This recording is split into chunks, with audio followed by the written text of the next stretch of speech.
Today I'm going to show you from the beginning to the end how the Zujirushi bread maker works. I have the PAC 20. I absolutely love this machine, and I have had a couple of other ones and the crust was either too thick or burned or the loaves weren't normal sizes. This is just beautiful. You will see. I will show you everything. This comes with two paddles. You just take them off and pop them back in. Then we're going to start. I am going to make the half and half basic bread recipe, and you put it on the basic. It's half wheat, half white flour. That's my family's favorite, but really all the rest, the white bread recipe, the raisin recipe we've tried, we all absolutely love it. But today it's going to be the half and half, and I will show you the recipe at the end. First of all, you're going to need 450 grams of water. So I'm going to put this in here, and you put your liquid in first. Then I add my dry ingredients. So I'm going to add my flour, and I need 2 cups of white flour. And this is just regular white flour. I know some people say bread. This is just your all-purpose unbleached flour that I have in here. Then we're going to move on to the whole wheat flour, and I need 3 cups of the whole wheat flour.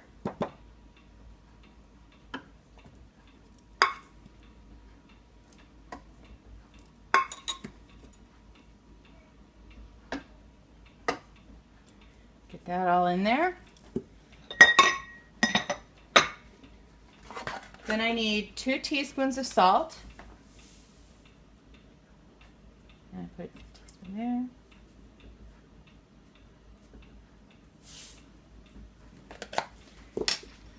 And then gluten, because this binds the wheat.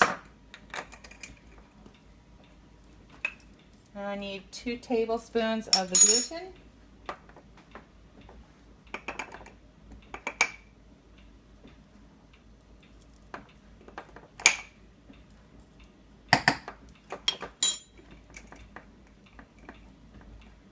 Then I need 2 tablespoons of the powdered milk.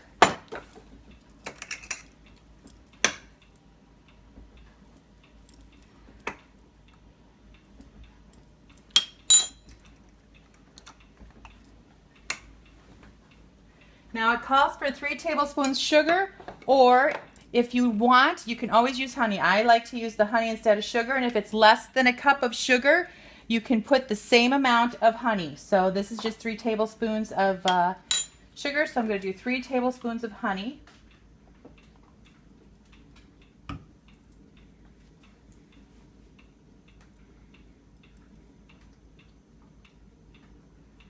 Whoops. There. Now I'm kind of separate, putting the ingredients on either side, just kind of helping stir. Since there is 2 paddles, I just kind of move the ingredients on either side, kind of split them up. You don't have to, I just do it. Okay, there. Got the honey in there. Wash my hands off. And then 2 tablespoons of butter. And I'm just going to cut this in half, put it on each side. And then you're going to need your yeast. I have the bread machine yeast. You can use quick yeast. They also have a recipe for in there. If you're going to use, I'm going to put 1.5 teaspoons of the bread machine, or its active fast rising yeast. But if you use the active yeast, it would be 2 teaspoons. But in this recipe for the bread machine, it's 1.5 teaspoons.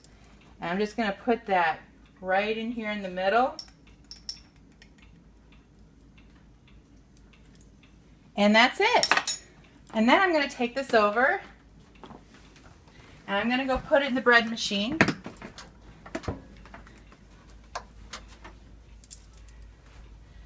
Let's see, get that in there. You just push down. It's nice solid. Close the lid. For this recipe, I just need to select coarse, and I'm going to select the basic and regular. You don't need to use the wheat recipe or anything, just the basic regular. And I wanted the medium crust, so it's set on medium, and I just push start. Now after I push start, it shows me my complete time, and right now it is 12:59, almost 1 o'clock. So my complete time, my bread will be done at 4:24. So we will check in on that. Towards the end, I think the last 30 minutes, it'll start showing the time. But we will check in on this once it starts kneading. Right now, it's going to take a little while. It's going to kind of preheat, get things kind of warmed up. And then it will start kneading, and I will show you videos of that. All right, the machine now is starting to knead it. And I'm going to open it up, and it will stop. I'm going to see if you can see kind of in there the dough. But I'll open it up, and here it's just starting to do the dough. The machine will stop when you lift the lid up, but it does continue once you close it. It'll restart.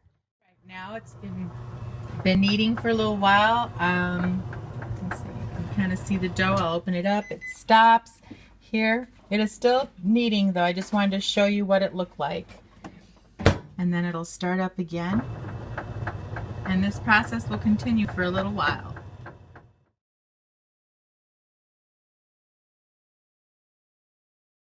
Now rising for its first rise. I will open it up, just give you a peek. There we go. It will continue to rise, and then it's going to knead again, and then it will rise and bake. All right, now it's rising on its final rise. And what I do is, this looks pretty good, but if it looks a little lopsided, like the dough is more on one side, all you do is I just pat it right down and squish it so it's just even. You don't need to take it out or anything like that and put it back in. Just leave it in the pan and pat it down. It'll come right back up. All right, the bread is done baking. It will stay on the keep warm cycle for a little while, but we're going to take it out. So we're going to open the lid, and this is how the loaf of bread looks. All right, now I'm going to take this out. We'll just cancel, turn the unit off, and it's easy. You just pull up on the handles. And then we're going to bring it over here, and it'll just slide right out of the pan. Just like that. Okay. Then I'm going to, and as you can see, there's the holes. Very little holes. Not big at all. So it's not a big deal when I cut it. Here's the loaf of bread. It's beautiful. It baked up gorgeous. Now I'm going to slice it. It is still warm, but I just wanted to show you just how beautiful the bread looks. There it is, all the steam. So I'm going to just cut another slice here. You can just see how beautiful this crust is. And then also, this is where the mark is for the, where the thing was. And you can see, the needle doesn't go up, and it really doesn't affect the slices at all. So you don't need to worry about taking the paddles out. But here's your beautiful loaf of bread, and this is the half and half wheat.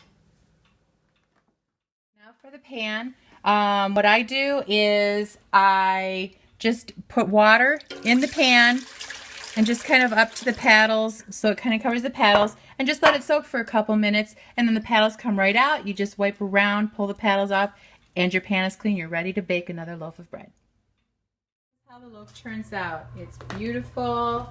It is the size of a regular loaf of bread.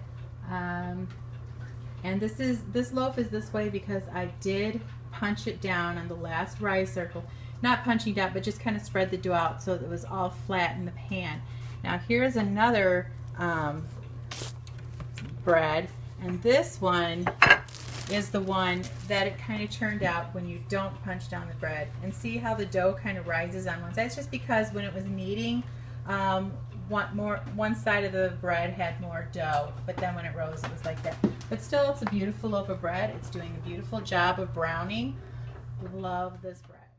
This is the loaves of bread. I wanted to show you the bottom before I keep continuing, but those are the holes. Not very big at all.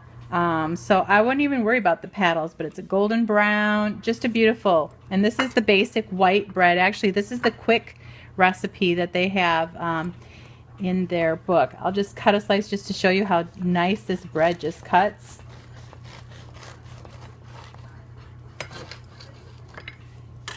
There you go. It's beautiful. And here's how the indent looks. I mean, nothing like those tall ones where they had a big piece of the bread chunked out. Then to show you a comparison of the bread, here's this. Here's the store-bought, your Wonder Bread, and then here's your homemade bread. Just beautiful slice, and it's a perfect slice for making a nice sandwich or whatever you want.